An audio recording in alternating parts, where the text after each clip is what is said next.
ఇమీడియట్గా పోయి 7 రోజులు రేవంత్ రెడ్డి ఇలా గల్లీ గల్లీ మోకాళ్ళ మీద పాదయాత్రలు చేస్తున్నాడు, గల్లీ గల్లీ తిరుగుతున్నాడు. ఎప్పుడైనా జూబ్లీ హిల్స్ ముఖం చూసినావాను?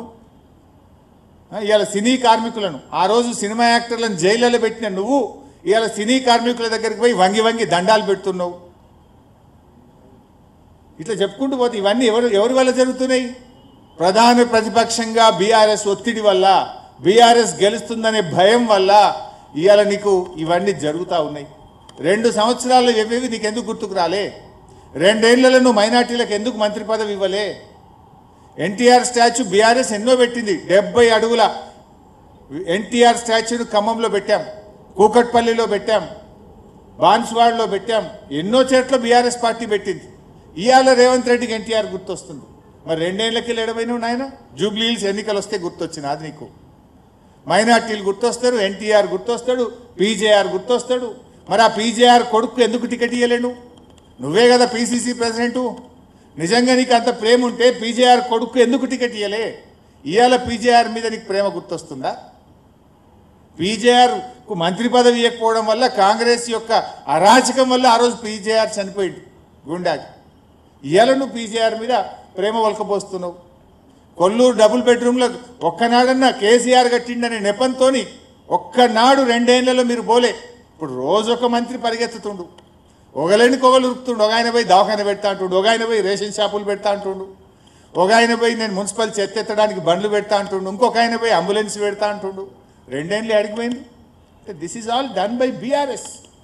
బీఆర్ఎస్ అనే ప్రధాన ప్రతిపక్షం ప్రశ్నిస్తుంది కనుకనే ఈరోజు ఒకటొకటిగా జరుగుతున్నటువంటి పరిస్థితి గడబడతా ఉంది. అందువల్ల ఒక ప్రశ్నించే గొంతును గెలిపించండి. బీఆర్ఎస్ పార్టీ ఇలా ప్రజలకు అండగా ఉన్నది.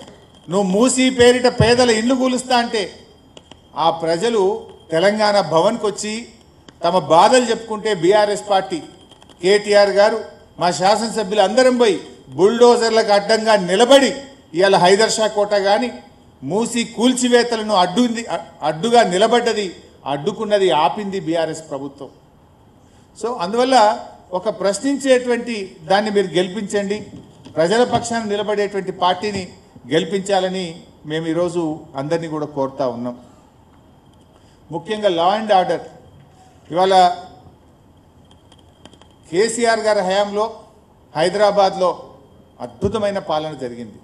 శాంతి భద్రతలకు కేర్ ఆఫ్గా తెలంగాణ రాష్ట్రం నిలిచింది. దేశంలోనే అవార్డులు అందుకున్నది బీఆర్ఎస్ ప్రభుత్వం. 10 లక్షల సీసీ కెమెరాలు పెట్టాం, కొత్త పోలీస్ వాహనాలు అందించాం.